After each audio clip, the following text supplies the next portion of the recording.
Praise the Lord. The best wishes to you and your family members in the name of God. దేవుని నామమునకు మహిమ కలుగును గాక. దేవుని నామం పేరిట మీకును మీ కుటుంబ సభ్యులందరికీ శుభాభివందనములు. ఈరోజు దేవుని వాగ్దానము, టుడే గాడ్స్ ప్రామిస్. యెహోవా కార్యమును అశ్రద్ధగా చేయువాడు శాపగ్రస్తుడగును. ఇర్మియా గ్రంథము 48వ అధ్యాయం 10వ వచనం. Cursed is he who doesn't the work of Jehovah carelessly. The book of Jeremiah chapter 48 verse 10. క్రీస్తునందు ప్రియమైన సహోదరి సహోదరులారా, ఈ ఉదయకాల సమయంలోను మన ప్రభువైన యేసుక్రీస్తు మనందరితో ఒక వాగ్దానం చెప్పుచున్నాడండి.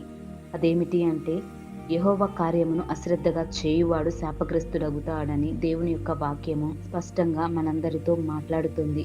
మరి ఎందరైతే ఈ రోజున దేవుని యొక్క సన్నిధిని, దేవుని యొక్క ఆలయంలోను భయము భక్తి లేక పరిశుద్ధతను వదిలేసి తన ఇష్టానుసారంగా ఎవరైతే జీవిస్తారో అట్టి వారందరూ దేవుని దృష్టికి అవిధేయులై శాపగ్రస్తులుగా ఎంచబడతారని దేవుని యొక్క వాక్యము స్పష్టంగా చెప్పుచున్నదండి. కొందరైతే లోకంలో దేవుని యొక్క మాటలను వినకుండా దేవుని వాక్యాన్ని త్రోసివేస్తూ దైవజనులను ఇష్టానుసారంగా మాట్లాడడం, దైవజనులతో మర్యాద పూర్వకంగా నడవకపోవడం వంటివి చేస్తూ సంఘములోను తన ఇష్టానుసారంగాను మాట్లాడుతూ గర్వము కలిగి పాపాలు చేస్తూ లోకానుసారమైన జీవితాలను కలిగి జీవిస్తూ ఉంటారు. అయితే మన పరిశుద్ధ గ్రంథంలో కూడా చూసుకున్నట్లయితే ఏలి అని యాజకుడు ఉన్నాడు. ఆయన దేవుని యొక్క సేవకుడు, దేవుని యొక్క పరిచర్యలోను బహుగా వాడబడిన వాడు. దేవుడంటే భయము భక్తి కలిగి దేవుని యొక్క విశ్వాసములో ముందుకు వెళ్ళిన వాడు. తనకు 2 కుమారులు. వారు దేవుడిని ఎరిగిన వారు కాదు. దేవుడంటే భయము భక్తి లేదు. గర్వము కలిగి అహంకారంతోనూ దుర్మార్గంగా సంఘములోను ప్రవర్తించేవారు.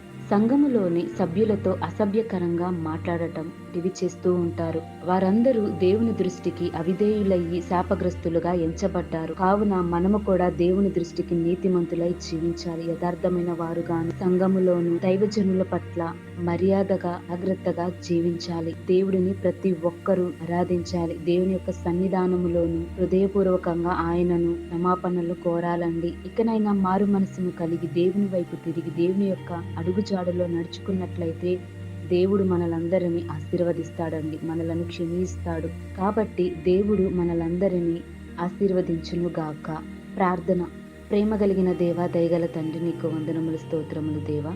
ప్రభువా, ఈరోజు ఈ వాక్యం ద్వారా మా అందరితో మాట్లాడారు ప్రభువా. అలాగే ఎందరైతే ఈ లోకములో తమ ఇష్టానుసారంగాను సంఘములో జీవిస్తూ ఇటు లోకానుసారంగాను ఇటు నామకార్థ క్రైస్తవులు గాను ఎందరైతే జీవిస్తున్నారో వారందరినీ క్షమించండి. దయచేసి శాపగ్రస్తుల నుండి వారిని తొలగించండి. వారికి రక్షణను దయచేయండి. మారు మనసును అనుగ్రహింపమని, అట్టి నీ ప్రేమ జాలి దయ మా అందరి పైన కురిపించమని, సన్నిధానములోను పూర్ణ మనసుతోను పూర్ణ ఆత్మతోను నిన్ను ఆరాధించుకునే ధన్యతను సంఘములోను దైవజనుల పట్ల మేము మర్యాద పూర్వకంగా నడుచుకొని జాగ్రత్తగా నీ యందు విశ్వాసముతో వినయముగాను ఈ యొక్క కార్యములన్నిటినీ మేము శ్రద్ధగా వహించి జ్ఞానమును కృపను మాకు దయచేయమని యేసు నామమున ప్రార్థిస్తున్నాను తండ్రి.